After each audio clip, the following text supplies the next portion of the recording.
अऊज़ु बिल्लाहि मिनश शैतानिर रजीम। बिस्मिल्लाहिर रहमानिर रहीम। नहमदुहु व नुसल्ली अला रसूलिल करीम।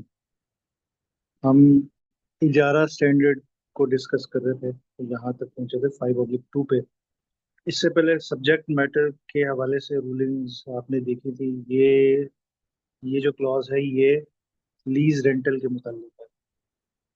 The lease rental may be in cash और इन काइंड और बेनिफिट, यानी सर्विसेज। वो कह रहा है कि लीज रेंटल कैश की सूरत में हो सकता है, गुड्स की सूरत में हो सकता है, या बेनिफिट्स की सूरत में हो सकता है। कैश की सूरत में तो आप सबको पता है, नॉर्मली कैश की सूरत में ही होता है।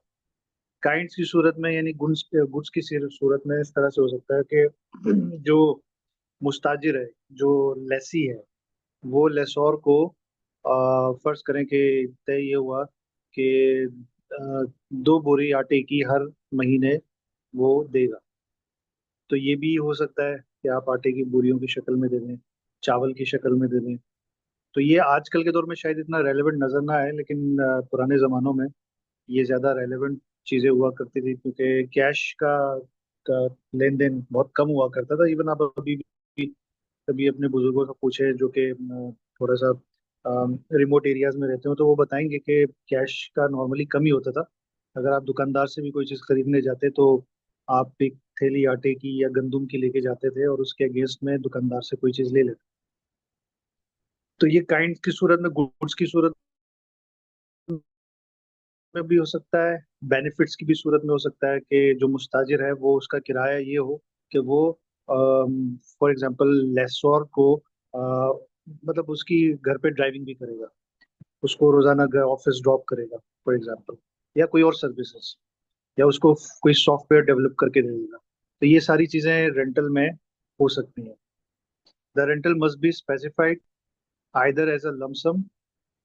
रेंटल स्पेसिफाई होना चाहिए, पहले से तयशुदा होना चाहिए, या तो लमसम की सूरत में covering the duration of the इजारा कॉन्ट्रैक्ट, और by instalments for parts of the duration. या तो ये हो सकता है कि ये जो आप रेंटल मुकर्रर कर रहे हैं, ये पूरे पीरियड के लिए एक लमसम पेमेंट ले लें आप। 1 साल के लिए आपने किराए पे दिया है, 1 साल के लिए आपने इजारे पे दिया है, तो उसका फिक्स एक ही रेंटल आपने पूरे साल का, इसमें भी कोई प्रॉब्लम नहीं है। या ये कि इंस्टॉलमेंट्स की सूरत में हो इस पूरे ड्यूरेशन में। इंस्टॉलमेंट्स वाली आप नॉर्मली देखते रहते हैं, जो उमूमन लाइफ में आपके यहाँ होता है, घर का इजारा करते हैं आप, तो वो मंथली बेसिस पे होता है ज्यादातर, और क्वार्टरली बेसिस पर भी होता है। डिपेंड्स कि क्या टर्म्स कंडीशंस तय हो रही हैं। रेंटा कार लेते हैं तो रेंटा कार में पर डे के हिसाब से उसका रेंट चार्ज हो रहा होता है। और ये जो लमसम एक साथ इकट्ठा रेंट लेना, पूरे ड्यूरेशन के लिए एक रेंट लेना, ये नॉर्मली इसकी जो परफेक्ट एग्जांपल है वो बैंकों में लॉकर है। लॉकर पूरे साल के लिए एक ही रेंटल उसका होता है। लॉकर की जो शरई हैसियत होती है वो इजारे की होती है। बैंक इजारा करता है उस स्पेस का, उस लॉकर का। ठीक है, इसकी जो शरई जो बुनियाद है वो लॉकर में है। तो इस वजह से लॉकर में एक दफा रेंट पूरा, पूरे साल का एक दफा ले लेते हैं, और सालाना होता है, हर साल एक ही रेंटल वो आप अदा कर रहे होते हैं। तो ये इसकी एग्जांपल्स हैं। It may also be for a fixed और वेरिएबल अमाउंट। ये फिक्स अमाउंट भी हो सकता है, और मतलब आप ये कहें कि पूरे 5 साल के लिए इतना किराया फिक्स्ड है, इसमें कोई तब्दीली नहीं होगी। ये भी हो सकता है, या वेरिएबल भी हो सकता है। वेरिएबल से मुराद कि पहले साल इतना किराया होगा, दूसरे साल ये किराया होगा, तीसरे साल ये किराया होगा। तो इसकी वजाहत वो फिर आगे आपको कह रहा है कि सी आइटम 5/2/3, ये नीचे ही आ रहा है, उसकी फर्दर वजाहत आ जाएगी। The rental is made obligatory by the contract, and the lessor's entitlement to the rental runs from the time when the lessee starts to benefit from the asset, or once the lessor makes the usufruct of the asset available to the lessee. तो ये कह रहे हैं कि उसूली तौर पर जो rental है वो ऑब्लिगेटरी हो जाता है, वाजिब हो जाता है, जैसे ही आप अकद में, जैसे ही आप कॉन्ट्रैक्ट को अंजाम देते हैं, वैसे ही उस अक्त के के बाद, इजारा अक्त के बाद रेंटल वाजिब हो जाता है। और उस वक्त जबकि लेसोर लेसोर इंटाइटल होगा रेंटल के लिए जिस वक्त लेसी उस एसेट से बेनिफिट लेने लग जाए, या ये कि लेसोर ने उस एसेट का यूज ऑफ रक्ट उसके हवाले कर दिया, अवेलेबल कर दिया। ठीक है, जैसे ही यूज ऑफ रक्ट अवेलेबल होगा, या जैसे ही यूं समझ लें कि लेसी उस एसेट से बेनिफिट डिराइव कर पाएगा, तो वहां से लेसोर इंटाइटल हो जाएगा रेंटल के लिए, वो रेंटल लेने के लिए मजाज। And the entitlement to the rental does not necessarily commence on the date of signing the इजारा कॉन्ट्रैक्ट। और ये जरूरी नहीं कि जिस दिन इजारा कॉन्ट्रैक्ट साइन हो जाए वहां से इजारा आपका रेंटल स्टार्ट हो। देखिए, जो बात वो करना चाह रहा है ना, कंफ्यूजिंग थोड़ी सी लग रही होगी आपको, लग रहा होगा यार डिफरेंट बातें हैं। वो कहना ये चाह रहा है कि उसूली तौर पर जैसे ही आपने कॉन्ट्रैक्ट कर लिया वैसे ही रेंटल का आगाज होना चाहिए, बशर्ते के एसेट उसके तहवील में दे दिया हो। अगर एसेट यूज ऑफ रक्ट उसके तहवील में दे दिया और कॉन्ट्रैक्ट भी अंजाम दे दिया, मतलब कॉन्ट्रैक्ट किया और उसके फौरन बाद आपने अंजाम दे दिया, मतलब उसके तहवील में दे दिया, तो वहां से रेंटल स्टार्ट होना चाहिए। लेकिन अगर कॉन्ट्रैक्ट पहले हो गया, एसेट की डिलीवरी बाद में हो रही है, तो रेंटल के कॉन्ट्रैक्ट से मतलब अक्त के बिगिनिंग से रेंटल स्टार्ट नहीं होगा, बल्कि रेंटल उसूली तौर पर स्टार्ट होना चाहिए जब उसके उसका यूज ऑफ रक्ट आपने उसकी तहवील में दे दिया। इस पर पिछली क्लॉजेस भी गुजर चुकी है, अगर आपको याद। The rental may be paid entirely in advance और in instalments during a period equivalent. ये वही बात है जो ऊपर गुजरी है कि या तो आप इंटायर रेंटल आप एडवांस में दे दें या फिर इंस्टॉलमेंट्स में दे दें, or more or less to the duration of the ijara. However, if the asset is made available only after a period longer than what customary practice deemed proper, then no payment shall be obligatory. वो ये कह रहा है कि अगर asset की तहवील में कोई ताखीर हो गई, एसेट उसके लेसी की तहवील में देने में कुछ लेसोर की जानिब से ताखीर हो गई, तो वो कह रहा है कि उस सूरत में जब तक वो तहवील में ना दे तब तक कोई पेमेंट उस पर ऑब्लिगेटरी नहीं। ये पॉइंट बारहा गुजर चुका है, उसी को ये हर क्लॉज में तकरीबन रिपीट कर रहे हैं। In case the rental is subject to change. अच्छा, ये ऊपर इन्होंने रेफर किया था 5/2/1 में इसी क्लॉज को, कि जब रेंट फ्लोटिंग रख सकते हैं, फ्लोटिंग रेंटल, तो फिर नीचे आप इसकी क्लॉज ये देख लें जो कि फ्लोटिंग के हवाले से हो। इसमें ये कहते हैं in case the rental is subject to change, कि अगर रेंटल फ्लोटिंग रखा है आपने जो कि चेंज होना है, it is necessary that the amount of the rental of the first period of the इजारा contract be specified in lump sum। तो ये लाजमी है कि जो आप इजारे का पहला पीरियड रख रहे हैं, जैसे ये 5 साल के लिए है, तो फर्ज करें कि पहले साल के लिए उसका जो उसकी जो चेंज की फ्रीक्वेंसी आपने रखी है वो सालाना रखी है। 1 साल के बाद उसका उसका रेंटल चेंज होगा। तो वो कह रहा है कि पहले साल में तो लमसम से फिक्स होना चाहिए, पहले साल को वेरिएबल नहीं रख सकते आप, पहला साल हमेशा लमसम ही होगा। उसके बाद it is then permissible that the rental for subsequent periods be determine according to a certain benchmark.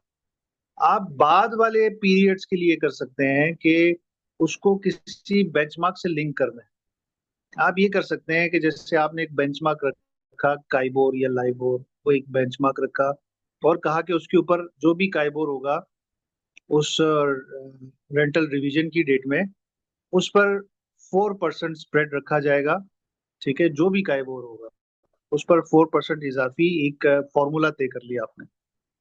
तो ये कह रहे हैं कि पहले साल तो वो लमसम की सूरत में फिक्स हो जाएगा, लेकिन उसके बाद के लिए आपने एक फॉर्मूला तय कर लिया, एक बेंचमार्क तय कर लिया कि जो भी काइबोर होगा, एक बेंचमार्क हमारा सेट हो गया, उसके ऊपर 4% फॉर्मूला हमारे दरमियान तय हो गया। और जब कल को ये रेंटल चेंज होगा साल के बाद, तो उस दिन का काइबोर लगेगा उसकी वैल्यू पर, उस इजारा की वैल्यू पर, और रेंट उसके हिसाब से तय किया जाएगा। तो ये इसकी इजाजत दी, आप बेंचमार्क भी सेट कर सकते हैं। लेकिन बेंचमार्क का ये मतलब नहीं है कि हर महीने का रेंटल चेंज होगा। देखिए, ये लाजमी है इजारा में कि उसका रेंटल एक सर्टेन पीरियड के लिए फिक्स हो, एक मुद्दत के लिए फिक्स हो। उसके बाद आप उसकी तब्दीली कर सकते हैं। जैसे घरों को आप किराए पे देते हैं, तो नॉर्मली 1 साल के बाद किराया उसका चेंज होता है। आप कहते हैं 10% इजाफा होगा। पाकिस्तान में नॉर्मली जो घरों के एग्रीमेंट्स होते हैं, लीज एग्रीमेंट्स, वो यही होता है कि साल के बाद सर ये 10%। इसमें जिस तरह कंपलसरी हम लोग वो ग्रेस पीरियड देते हैं, इसमें कुछ स्पेसिफिक स्पेसिफिक पीरियड तो मेंशन नहीं किया ना कहीं पे शरीय ने कोई ऐसा तो चीज बताई नहीं है कि जिस मतलब कि अदनान साहब, इतना आपकी आवाज फिक्स सही से पीरियड नहीं आ होना। रही। आपकी आवाज बहुत कट मैंने रही है। कहा कि जैसे अभी आ रही है, अब आवाज आ रही है? हेलो। आपकी आवाज बहुत कट रही है। हेलो। जी जी, आपकी आवाज आ तो रही अब थी आ रही लेकिन है? बहुत कट कट के आ रही थी। अब सही है? हेलो। जी बोलें। चलिए आप आप बोलेंगे तो पता कंटिन्यू। मैं चलेगा सही मैं है ये कि कह नहीं। रहा था कि जैसे स्पेसिफिक पीरियड हम लोगों ने कहा था कि उसमें मुशारका में था कि एक स्पेसिफिक पीरियड का ग्रेस पीरियड होता है। तो यहाँ पे कोई स्पेसिफिक पीरियड तो स्पेसिफाइड नहीं है ना कि वो उतना पीरियड होना जरूरी है फिक्स रेंटल का। जी जरूरी है, जरूरी है। देखिए, एक दो चीजें हैं। एक तो इजारा का टोटल टेन्योर, वो फिक्स होना चाहिए। फिर जो फ्रीक्वेंसी है चेंज करने की, रेंटल के चेंज करने की, वो फ्रीक्वेंसी डिफाइन होनी चाहिए। जब वो फ्रीक्वेंसी डिफाइन हो जाएगी कि कब कब आपने ये रेंटल चेंज करना है, तो खुद ब खुद पहले रेंटल के फिक्स होने की भी एक मुद्दत तय हो जाएगी। अगर आप ये कह रहे हैं कि उसका जो रेंटल है वो सालाना बुनियादों पर रिवाइज होगा, तो पहला रेंटल आप तय करेंगे तो वो तो साल के लिए करेंगे, और जो दूसरा रेंटल तय होगा वो अगले साल के लिए एप्लीकेबल होगा। तो ये पीरियड्स भी डिफाइन होंगे और टोटल पीरियड भी डिफाइन होगा, ताकि किसी किस्म की कोई एम्बिग्विटी ना रहे, कोई गरर का, जहालत का एहतमाल ना रहे। चीजें क्लियर हो। ठीक है। फिर आगे कह रहे हैं कि ठीक है such sir. Benchmark must B.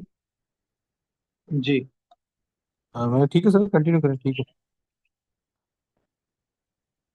Such benchmark must be based on a clear formula which is not subject to dispute.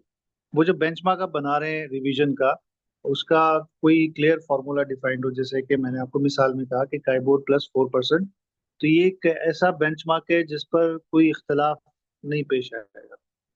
जो भी उस दिन का काइबोर होगा, आपने एग्री कर लिया कि जो भी उस दिन का काइबोर होगा, तो उस पर एक 4% आप लगाएंगे। तो ये ऐसा फॉर्मूला, ये ऐसा बेंचमार्क है जिस पर कोई डिस्प्यूट हो नहीं सकता। ठीक है, तो बेंचमार्क आपका ऐसा होना चाहिए जिस पर कोई डिस्प्यूट ना हो, because it becomes the determining factor for the rental of the remaining period, क्योंकि ये वो डिटरमिनिंग फैक्टर है जो कि रेंटल को मुतय्यन करता है।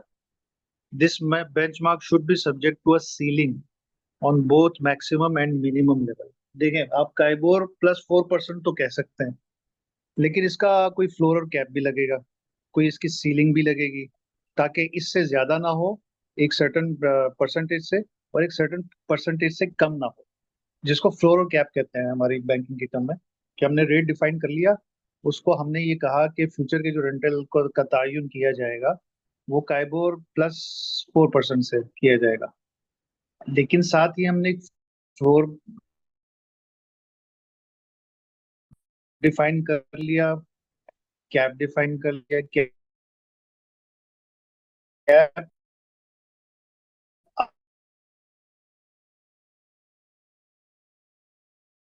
अपर लॉक होता है। आप ये कहते हैं कि जो भी हमारा रेट होगा ना, वो 30% से ज्यादा नहीं बढ़ेगा। ये फ्लोर कहते हैं, जो कमतरीन बेंचमार्क का जो कमतरीन रेट होगा, ठीक है ना।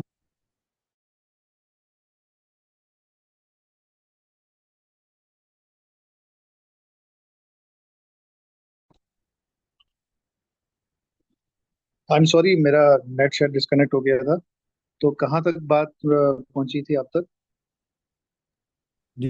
ये फ्लोर और कैप को अपने कंफर्म कर दिया था, आगे बात कर रहे थे, फ्लोर और कैप क्लियर हो गया था। फ्लोर और कैप की बात कर रहे थे, तो जी वो फ्लोर में कंप्लीट हो मैंने गई थी। एग्जांपल ये दी थी कि हमने। जी जी वो कंप्लीट हो गई थी, आप आगे कुछ कह रहे थे। जी हाँ। मैं ये कह रहा था कि अगर आपने फ्लोर और कैप का तयन किया है, जैसे मेरी एग्जांपल में 10% फ्लोर था, 30% कैप था, तो ये हमारा जो भी रेट होगा वो 10 और 30 के बीच में रहेगा। और ये रखने की एक बुनियादी वजह ये है फ्लोर कैप रखने की, क्योंकि जो बेंचमार्क है, काइबोर है, ये अनप्रेडिक्टेबल है। आप एक साल का तो आप प्रेडिक्ट कर सकते हैं, लेकिन 3 साल बाद क्या होगा, 4 साल बाद क्या होगा, आपको नहीं पता। ये बहुत ही हायर साइड पे भी जा सकता है, बहुत लोअर साइड पे भी जा सकता है। बहुत हायर साइड पे जाएगा तो इसमें लेसी का नुकसान है। बहुत कम साइड पे जाएगा तो उसमें लेसोर का नुकसान है। तो और फर्दर इसमें थोड़ा गरर का इस्तेमाल कम करने के लिए आपने एक बेंचमार्क इसमें सीलिंग लगा दी कि कुछ ना कुछ एक मुतय्यन रहे कि भाई इससे हम तजावुज नहीं करेंगे, ये इससे कम नहीं जाएंगे।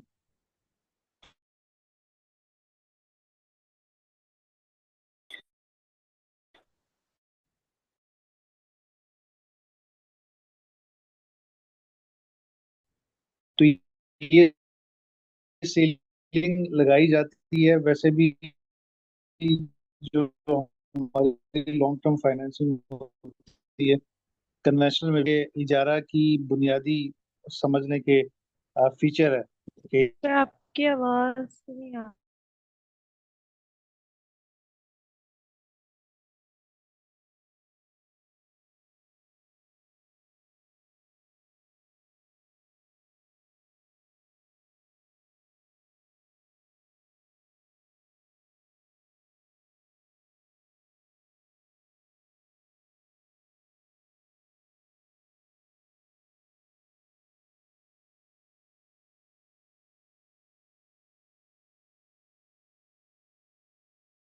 और कैब वाली बात कंप्लीट हो गई थी हमारी।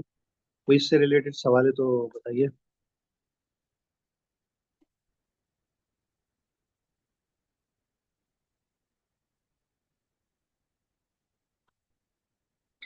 जी मेरी आवाज आ रही है आप सबको? जी सर, आ रही है अब। जी अब आ रही सर, अब आ रही है आपके पास। जी अब आ जी रही। माजरत, मेरे ख्याल में नेट की काफी प्रॉब्लम है मेरी तरफ। जी आज सारा दिन नेट तो का प्रॉब्लम रहा है, बड़ा इशू है नेट का आज। आई डोंट नो क्या मसला है। खैर, ये वाली बात कंप्लीट हो गई, सीलिंग वाली पर कैप कैप और फ्लोर की बात हमारी कंप्लीट हो गई। इससे रिलेटेड कोई सवाल है इजारे के, वेरिएबल इजारे से, रेंटल से मुतालिक कोई क्वेश्चन है तो बताइए, नहीं तो आगे बढ़ते हैं।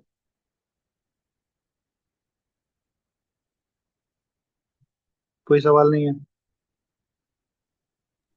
नहीं सर, आगे बढ़ाए। चलें। It may be agreed that the rental should consist of two specified parts. आप ये भी एग्री कर सकते हैं कि आपका जो रेंटल है वो दो हिस्सों पर मुश्तमिल होगा। वन टू बी पेड और ट्रांसफर टू द लेसोर। एक वो हिस्सा जो कि आप लेसोर को पेमेंट करेंगे, लेसोर को पेमेंट जारी होगी। और एक हिस्सा आप उसको होल्ड करेंगे। कोई किस्म की एक्सपेंसेस या कोई कॉस्ट अगर अराइज होती है जो कि ऑनरशिप से रिलेटेड हो, ऑब्वियसली पिछली क्लॉजेस में ये क्लियर कर चुके हैं इसको। तो आपने रेंटल के दो हिस्से बनाए, एक हिस्सा लेसोर को चला जाएगा बतौर मतलब उसको पे किया जाएगा है तो वो भी रेंटल, और ये दूसरा एक हिस्सा वो भी रेंटल का पार्ट ही है, उसको आपने होल्ड कर लिया ताकि उससे आप अपने एक्सपेंसेस को मैनेज कर सकें। Such as the cost of major maintenance जो कि जिसका ताल्लुक उससे है, इस एसेट को रनिंग पोजीशन में रखने से रिलेटेड है। इंश्योरेंस एक्सेट्रा जो कि लेसोर पर डाली जाती है, जिसकी वजाहत पिछले क्लॉजेस में गुजर चुकी है। The excess of the second part of the rental shall be treated as an advance to the lessor on account. अगर उसमें कोई रह जाएगा, अगर उस पार्ट में, सेकंड पार्ट में जो कि आपने अलग से एक्सपेंसेस के लिए रखा है, अगर उसमें से कोई रह जाए तो ऑब्वियसली वो सारा का सारा लेसोर का राइट है।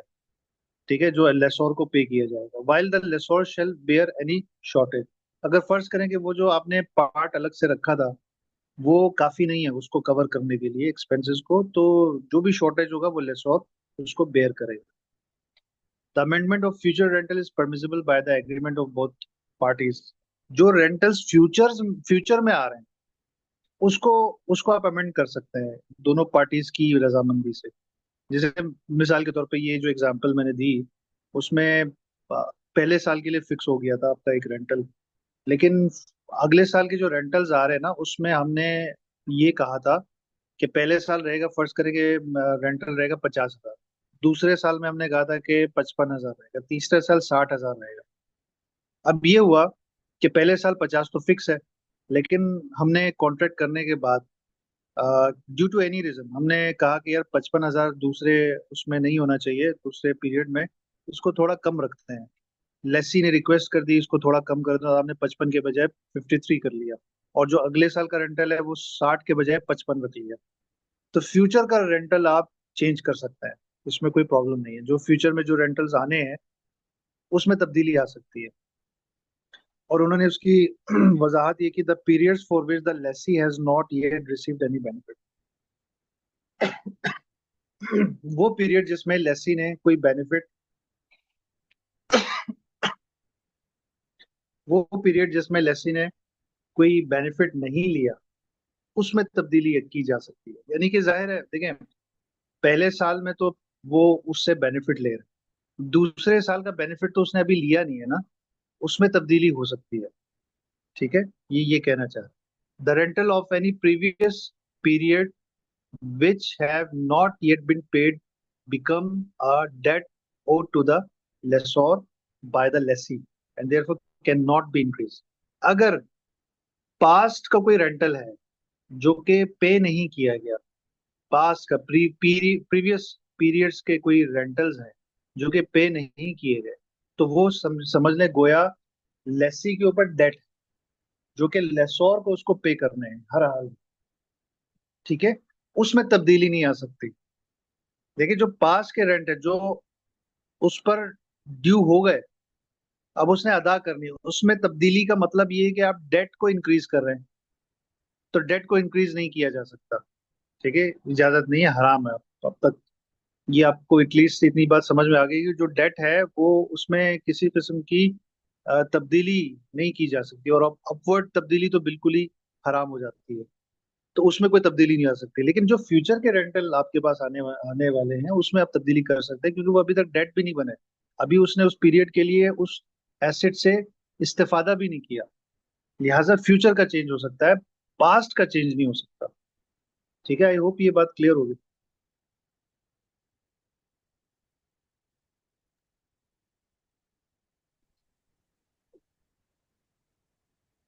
आगे चलते हैं। Permissible security of all kinds may be taken to secure the rental payment. आप सिक्योरिटी इजारा में ले सकते हैं अपने रेंटल पेमेंट्स को सिक्योर करने के लिए, कि जो रेंटल्स आपको मिल रही हैं वो ड्यू टाइम पर मिलती रहे, उसको इंश्योर करने के लिए आप कोई भी सिक्योरिटी ले सकते हैं। और as a security against misuse और negligence on the part of the lessee. और आपने कोई सिक्योरिटी होल्ड कर ली, अगर लेसी उसमें उस एसेट में कोई मिसयूज करता है, कोई नेग्लिजेंस करता है, तो उसको कवर करने के लिए। देखिए, वो उसमें नेग्लिजेंस करके भाग गया, तो आप कहाँ से उस नुकसान को पूरा करें। तो आपने सिक्योरिटी रख लिया, रेंटल अदा किए बगैर भाग गया, अचानक से पता चला कि वो तो घर छोड़कर जा चुका है, गाड़ी छोड़कर जा चुका है, तो आपने अपने आप को सिक्योर करना है। उस सिक्योरिटी की इजाजत आपको शरीयत देती है। उसकी फिर एग्जांपल बताइए, such as charge over assets, कि आप उसके असासों पर कोई चार्ज क्रिएट करें। चार्ज क्रिएट करने से फिर आपका राइट बन जाता है उसके एसेट पर, कि अगर वो अदा किए बगैर चला गया तो वो एसेट आप उसको होल्ड करके उसको फिर आगे उसको बेच कर प्रोसीडिंग से अपना जो भी डेट है उसको, जो कस्टमर का डेट है या जो भी मिसकंडक्ट उसने किया है, नुकसान पहुंचाया आपके एसेट को, वो आप पूरा कर सकते हैं। या तो गारंटीज ले सकते हैं, कोई किसी शख्स की आपने जमानत ले ली कि ये टाइम पर रेंटल पे करेगा या कोई मिसकंडक्ट नहीं करेगा, ये भी एक सिक्योरिटी है। और an assignment of rights over assets of the Lesi held by third parties. ये आप में से कोई जरा एक्सप्लेन कर दो प्लीज, क्या क्या समझ में आ रहा है?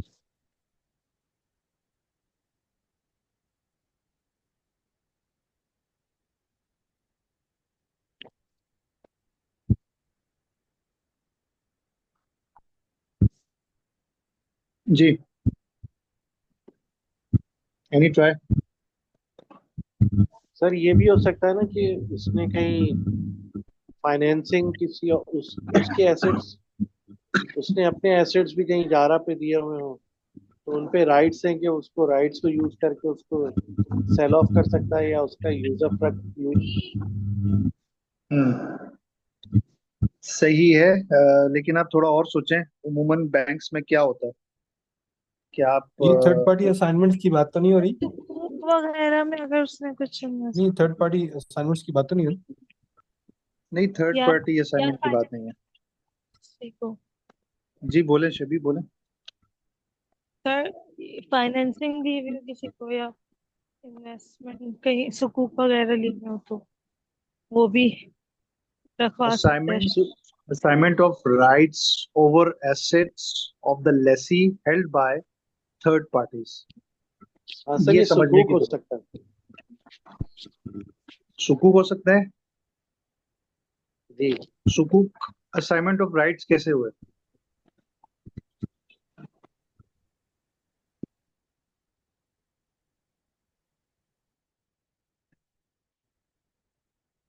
देखिए सिंपल सी बात है, यहाँ पर वो बात कर रहा है अकाउंट रिसीवेबल्स की।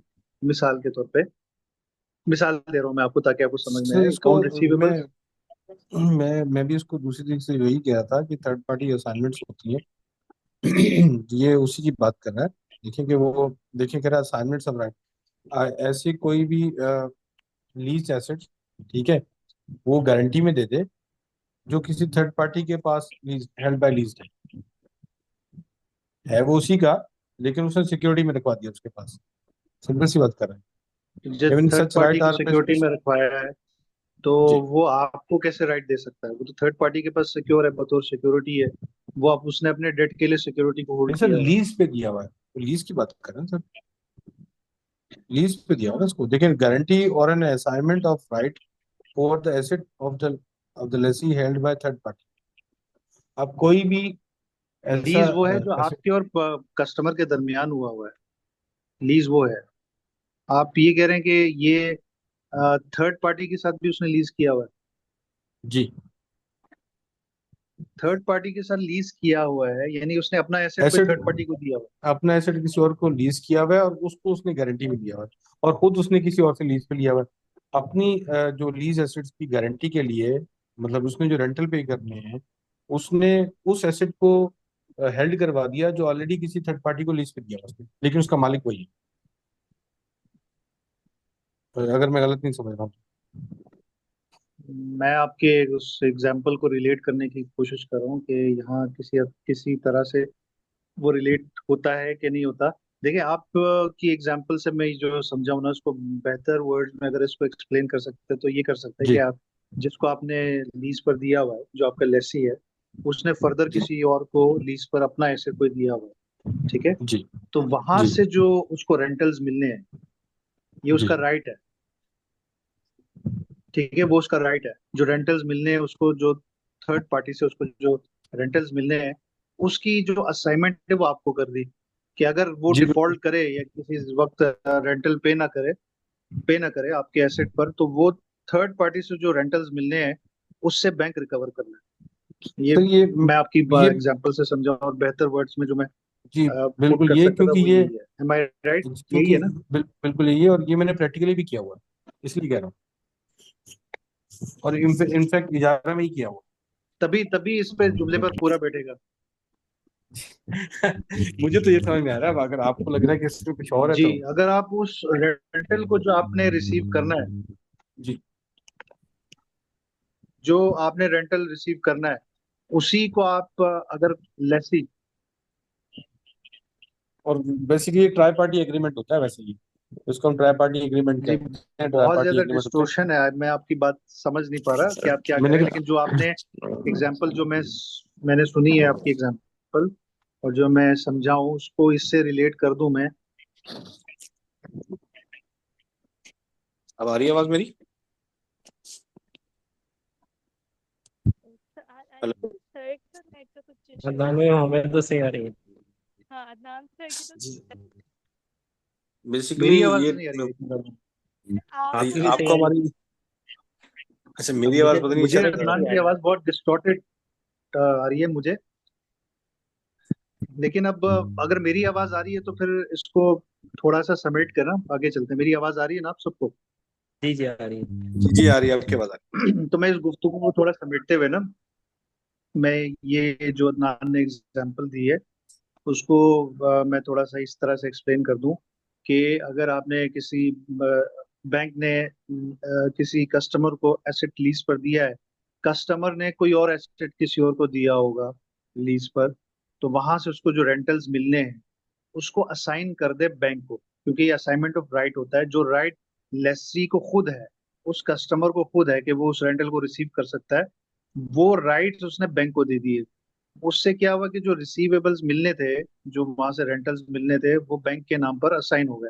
तो अगर वो कहीं पर डिफॉल्ट करे, वो जो बंदा है वो कहीं पर डिफॉल्ट करे, तो बैंक अपना रेंटल जो है वो उस रेंटल से रिकवर कर ले जो कि उसको असाइन हुआ है।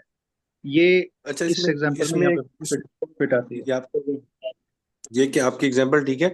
इसमें एक और कंडीशन भी आती है जो प्रैक्टिकली की हुई है, उसमें ये होता है कि मतलब ये नहीं कि वो डिफॉल्ट करे। जो ट्राई पार्टी है वो बाउंड होती है कि वो अपनी प्रोसीड उसी अकाउंट में क्रेडिट करेगी जो हाँ लेसी का अकाउंट बिल्कुल सही है, बिल्कुल। आप रिसीव तो देखिए आप करेंगे, लेकिन आप है। रिकवर तब करेंगे जब वो डिफॉल्ट करेगा। रिसीविंग का राइट आपको मिल गया, मतलब रिसीविंग इन द सेंस कि आप उसको रिसीव करके कस्टमर के अकाउंट में डालते रहें। आप उसमें से अभी नहीं ले सकते। अभी आप जी उसमें से मतलब उसको कट नहीं कर सकते, मतलब कट तो तभी करेंगे ना जब उसने कभी डिफॉल्ट किया। असाइनमेंट आपको मिल गई, लेकिन आप उसमें से कुछ डिडक्ट नहीं करेंगे। अगर आपको रेंटल टाइम पे कर रहा है तो आपको डिडक्ट करने की क्या जरूरत है? जब वो डिफॉल्ट करेगा तभी आप उससे डिडक्ट करेंगे ना। ऐसे ही। ठीक है। तो बस ये मफहूम है कि आपने उस रेंटल को रिसीव करने का राइट ले लिया, और आप फिर उससे जब भी डिफॉल्ट करें आप उससे रिकवर करें। ठीक है, आपके अकाउंट में गिरता रहेगा, वो तो सही है, आपने अपना कंट्रोल तो रखना है ना। तो रख लिया। जैसे आप नॉर्मली गारंटी भी असाइन होती है बैंकों में, तो असाइन होती है तो बैंक के पास ही वो आता है। तो खैर ये उसकी एग्जांपल एक हो गई। अब इसकी रिसीवेबल्स की भी सूरत में हो सकती है। जैसे फर्ज करें कि कस्टमर है, उसका जो अकाउंट रिसीवेबल या उसके जो मूवेबल एसेट्स होते हैं, जो इन्वेंट्री वगैरह, वो भी उस पर भी चार्ज क्रिएट होता है। तो अगर ये रिसीवेबल पे चार्ज क्रिएट हो गया और रिसीवेबल का राइट बैंक को मिल गया, तो ये भी इस एग्जांपल में फिट होता है। ऐसा ही है, एम आई राइट? जी बिल्कुल सही है, बिल्कुल सही है। जी, मैं ये एग्जांपल देना चाह रहा था। अदनान भाई ने भी सही एग्जांपल दी, लेकिन वो थोड़ी मुश्किल है। आई डोंट नो वो कितने लोगों को समझ में आई है, मुझे इसका आइडिया नहीं है। असल लेकिन अगर आप सिंपल से मेरे लिए मानो मुश्किल मेरा, इसलिए थी कि मैंने प्रैक्टिकली किया हुआ था, इसलिए मुझे जरा असाइनमेंट का आइडिया था कि, और वो आपके स्पेशली लिए किया आसान भी है, जा रहा है, लेकिन सबके लिए समझना मुश्किल है और मैंने कि किया आपने भी जो जा रहा में एग्जांपल ही दिया था ना। इसलिए। हाँ बिल्कुल बिल्कुल, वो सही है बिल्कुल आपकी एग्जांपल। लेकिन इसकी जो सादा सी एग्जांपल बनती है ना, जो कि हर इजारा में होती है और हर बंदा उसको ऑब्जर्व करता है, नॉर्मली ये होता है कि कस्टमर के रिसीवेबल्स पर चार्ज क्रिएट होता है। यानी कस्टमर के को कस्टमर ने किसी जिन जिन लोगों को उधार पे बेचा है, अब उन्होंने पेमेंट करनी है। ये जरा गौर कीजिएगा आप लोग, शबी जी और बिल्कुल। इतरत अगर हैं और असद भाई हैं, तो जरा गौर कीजिएगा। होता ये है कि बैंक फाइनेंस करता है इजारे की सूरत में क्लाइंट को, और जो क्लाइंट है उसके रिसीवेबल पर भी बैंक का चार्ज क्रिएट होता है। उसका मतलब ये होता है कि कस्टमर ने जिन जिन को उधार पे बेचा है, जिनकी पेमेंट्स अभी आनी है, उन पर उनको बतौर सिक्योरिटी बैंक का चार्ज उस पर क्रिएट हो गया। कि अगर कोई उधार वाजिबुल अदा है और वो कस्टमर हमारा अगर डिफॉल्ट करता है, तो वो उस उधार से जो कि रिसीव करना था क्लाइंट ने, वो कस्टमर रिसीव करने के बजाय बैंक रिसीव करके अपना रेंटल पूरा कर लेगा। ठीक है, ये बहुत ही कॉमन सी प्रैक्टिस होती है जो कि हम उसके करंट एसेट्स पर चार्ज क्रिएट करके करते हैं। करंट करंट एसेट में उसके रिसीवेबल्स भी होते हैं, उसकी इन्वेंट्री भी होती है। अभी करंटली के इलेक्ट्रिक यही काम कर रही है। के इलेक्ट्रिक के पास जितने भी व्हीकल्स लगे हुए हैं वो सारी इसी मॉडल पे लगे हुए हैं कि उसने अपने रिसीवर्स जो है ना साइन करे हुए हैं। इन केस अगर कहीं से कलेक्शन में डाउनफॉल हुआ तो सिक्योरिटी के टाइप पे वही जो रिसीवर्स हैं वही पार्क हुए हुए हैं उसके लिए। तो थर्ड पार्टीज आ हम्म। रहा है वो, हो सकता है किसी भी इदारे ने उसको सही है, पेमेंट करनी हो परफेक्ट। के इलेक्ट्रिक को। ये परफेक्ट हम्म। एग्जांपल है ये कि इलेक्ट्रिक अभी भी आजकल भी इसी तरीके से व्हीकल्स हायर करती है। फाइनेंसिंग इसी बेस पे ले रहा है, बिल्कुल सही है, क्योंकि के इलेक्ट्रिक के पास रिसीवेबल्स का जाल है। के जी इलेक्ट्रिक बिल्कुल।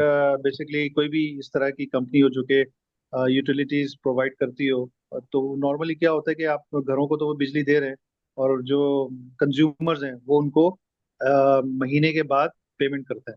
उस सर्विस को करने के बाद, अवेल करने के बाद, फिर वो महीने के बाद पेमेंट होती है। तो ये सारे रिसीवेबल्स है। उसके बाद रिसीवेबल का एक जाल है। तो ये सारा जो रिसीवेबल है, ये बैंक अपने नाम पर चार्ज करा सकता है कि कहीं पर के इलेक्ट्रिक डिफॉल्ट करे, पेमेंट ना करे, तो इन रिसीवेबल्स के जरिए से जो कि के इलेक्ट्रिक को रिसीव होनी है, वहां से फिर वो अपना जो भी शॉर्टफॉल है उसको वो फिर पूरा करते हैं, कहीं पर भी के इलेक्ट्रिक डिफॉल्ट कर जाए। अच्छा, फिर आगे वो ये कह रहे हैं, even if such rights are permissible life और property insurance indemnity in favour of the lessee. वो फिर कह रहे हैं कि यहाँ तक के वो राइट्स जो कि उसके पास लाइफ इंश्योरेंस में भी आता है। जैसे फर्ज करें कि आपका कस्टमर है, उसने लाइफ इंश्योरेंस कराई हुई है, तो आपने ये किया कि लाइफ इंश्योरेंस जो कि उसकी इंश्योर्ड सम इंश्योर्ड है, उसको भी आपने अपने पास असाइनमेंट करा लिया कि जब कभी इसको इंश्योरेंस मिलेगी, सम इंश्योर्ड उसको मिलेगा फ्यूचर में, इंश्योरेंस की रकम मिलेगी, तो वो उससे मैं अपना जो भी डेट अगर इसने पे ऑफ ना किया हो तो मैं उससे भी पूरा कर लूंगा। ठीक है, तो ये भी इजाजत दी गई। अब बेसिकली होता क्या है, इंश्योरेंस में कस्टमर के पास कोई चीज रिसीवेबल है, ये नहीं भी इस पूरे इंश्योरेंस की रकम रिसीवेबल है। ठीक है, वो रिसीवेबल उसके पास है जो कि उसको मिलना है। बैंक ने उस रिसीवेबल को जो कि उसका राइट था, उसको असाइनमेंट करवा लिया अपने पास। ठीक है, ताकि अगर कोई डिफॉल्ट करे तो उससे वो उसको पूरा करे। इन शॉर्ट, ये कहने का सिर्फ एक ही मकसद है इस पूरे क्लॉज में कि वो किसी भी किस्म की सिक्योरिटी ले सकता है, कोई भी परमिसिबल सिक्योरिटी लेसोर ले सकता है, दो चीजों को इंश्योर करने के लिए। एक तो ये कि रेंटल टाइमली वो अदा करे, और दूसरा ये कि अगर वो उस एसेट का मिसयूज करे या कोई नेग्लिजेंस करे तो उससे वो अपना नुकसान को पूरा करे। तो इसकी कोई भी सूरत हो सकती है, जैसे किसी फिक्स एसेट पे कोई चार्ज क्रिएट करवाए, उसका कोई एसेट है, कोई असासा है, उस पर वो चार्ज क्रिएट करवाए अपने पास, उसको मार्क करवाए कि इस पे बैंक का राइट है, या गारंटी उससे मांगे, या फिर कोई ऐसा राइट, कोई रिसीवेबल, कोई ऐसा राइट जो कि उसको रिसीव होना है और उसको असाइन किया जाए बैंक के नाम पे। ठीक है, ये दोबारा ज्वाइन कर लीजिएगा इंशाल्लाह, फिर आगे हम कंटिन्यू करते हैं।